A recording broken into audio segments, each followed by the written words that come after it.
بسم الله الرحمن الرحيم تبارك الذي بيده الملك وهو على كل شيء قدير الذي خلق الموت والحياة ليبلوكم أيكم أحسن Bismillahirrahmanirrahim. Assalamualaikum warahmatullahi wabarakatuh. Ananda soleh yang Ustadz banggakan. Alhamdulillah pada kesempatan kali ini kita bisa belajar kembali. Hari ini kita akan belajar pendidikan agama Islam tentang iman kepada hari akhir. Hari akhir disebut juga hari kiamat. Tidak pernah ada yang tahu kapan terjadinya hari akhir kecuali Sang Pencipta Allah Subhanahu wa Ta'ala.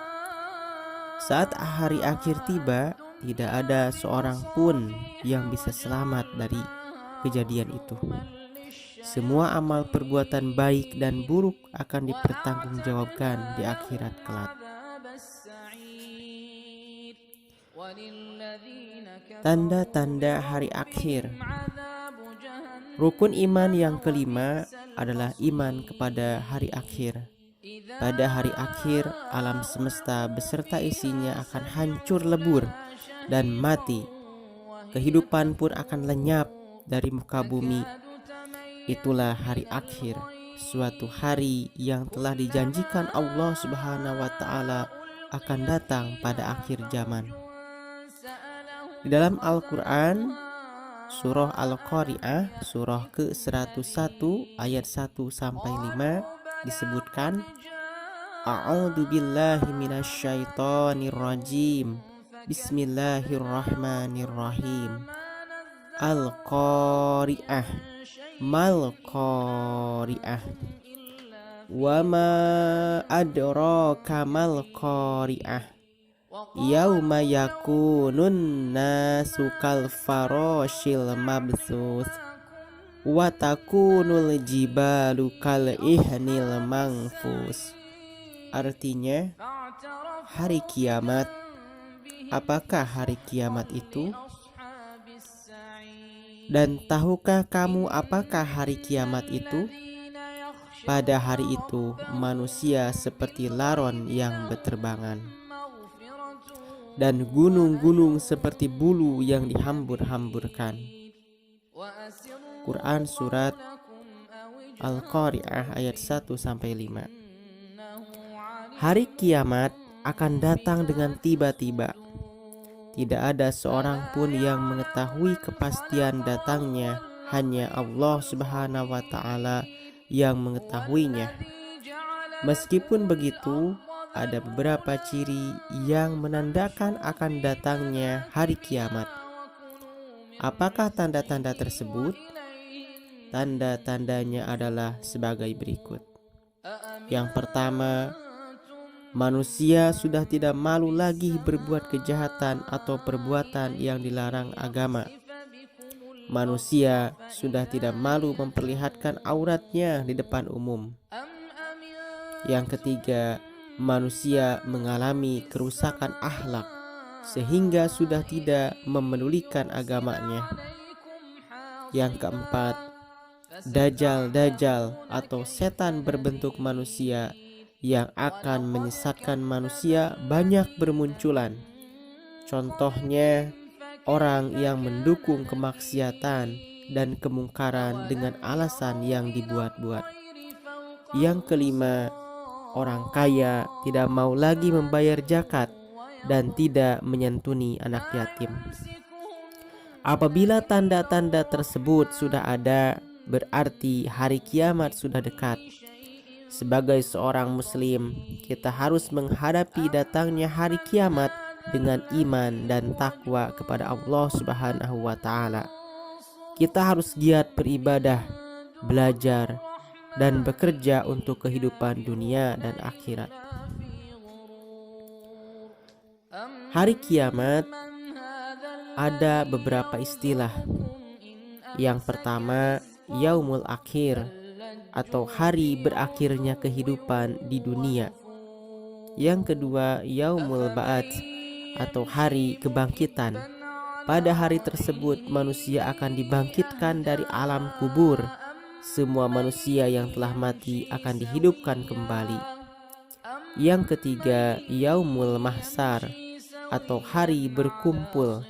Pada hari tersebut manusia yang telah dibangkitkan dari alam kubur akan dikumpulkan di sebuah lapangan yang sangat luas, yaitu padang mahsyar, untuk ditimbang amal perbuatannya.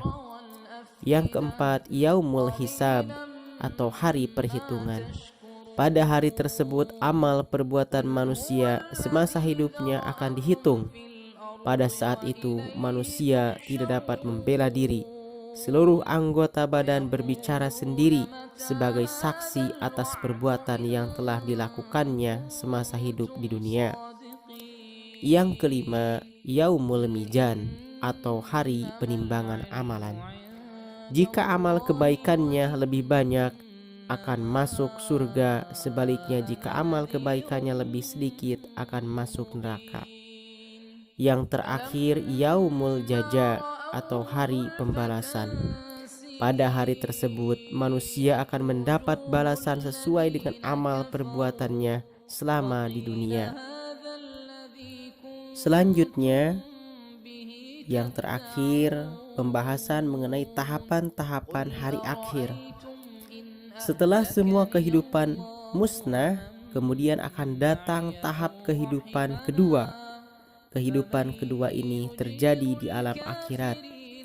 Pada hari tersebut Allah Subhanahu wa taala membangkitkan kembali manusia, jin dan malaikat.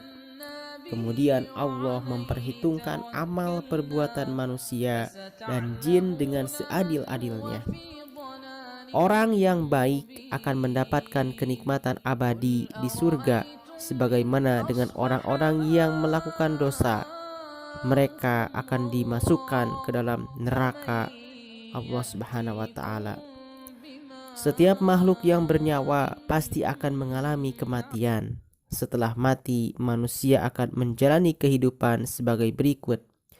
Yang pertama, kehidupan di alam kubur atau alam barzah. Di alam kubur, manusia akan mendapatkan balasan amalan-amalannya di dunia. Bagi yang beriman dan banyak melakukan amal soleh, ia akan dipersilahkan tidur seperti tidurnya pengantin baru. Adapun bagi mereka yang kafir dan durhaka, dia akan disiksa hingga hari akhir. Yang kedua, tahapan Yaumul Ba'ats. Setelah kiamat tiba, semua makhluk binasa. Kemudian Allah Subhanahu wa taala membangkitkan semua makhluk dari alam kubur. Kemudian ada yang disebut dengan mahsyar. Mahsyar adalah tempat manusia dikumpulkan dalam satu padang yang sangat luas di kehidupan hari akhir nanti. Di sana manusia yang taat akan diberi kenikmatan dan yang tidak taat akan mendapatkan penderitaan. Selanjutnya, mizan atau hisab. Mizan atau hisab adalah penimbangan atau perhitungan amal manusia di hari akhir. Bagi manusia yang amal kebaikannya banyak, ia akan berbahagia. Namun bagi orang yang amal keburukannya banyak, ia akan merugi dan celaka. Yang terakhir, ada yang namanya Yaumul Jaza. Yaumul Jaza adalah hari pembalasan. Pada Yaumul Jaza, orang yang memiliki amal baik akan diberi balasan surga Al-Jannah. Sebaliknya, orang yang memiliki amal jelek akan dibalas dengan siksa neraka An-Nar. Demikian teman-teman yang bisa saya sampaikan pada pertemuan hari ini. Mohon semuanya agar tetap banyak beribadah, melakukan amalan-amalan soleh, amalan yaumiyahnya jangan ditinggalkan, sholat fardunya jangan ditinggalkan, sholat sunnah duha dan sholat sunnah-sunnah lainnya, kemudian saum sunnah jangan ditinggalkan. Itu ya yang bisa Ustadz sampaikan pada pertemuan hari ini. Semoga bermanfaat untuk semuanya. Semoga teman-teman selalu diberikan kekuatan dan kesehatan dalam setiap menjalankan urusan. Demikian pembelajaran hari ini. Mohon maaf apabila ada kata-kata yang salah ya. Mohon dimaafkan. Terima kasih atas segala perhatiannya. Wassalamualaikum warahmatullahi wabarakatuh.